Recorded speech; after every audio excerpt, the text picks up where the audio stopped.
Pues con todas las ganas y con todo el orgullo.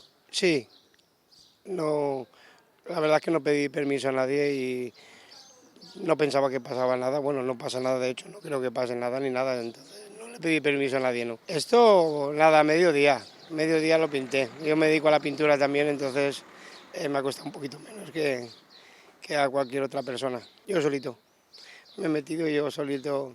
Bien, sí, sí, tenemos una televisión grande dentro y lo hemos vivido todo, toda la Eurocopa, sí. Estamos viviendo la Eurocopa. Hoy va a ser el día clave. El ayuntamiento ha puesto una pantalla aquí gigante y bueno, yo creo que va a venir todo el pueblo y la vamos a liar aquí bien. Fua, como se gane ya, vamos, la explosión, explosión total. Pues pienso que lo van a dar todos los dos, pero vamos, yo pienso que este equipo, esta selección, nos la vamos a llevar. ¿Qué más me ha gustado? Pues no lo sé, tampoco, todos en general, como son tan jóvenes todos y todo, pero bueno, han estado todos geniales. Pues por hacerle un guiño a la selección de apoyo y de poner mi granito, pues para que toda la gente pues se una y entre todos pues bueno, que demos fuerza para que ganemos esta Eurocopa, un 2-1. No, bueno, la dueña que se había molestado un poquito porque la había hecho sin consultar ni nada, pero claro,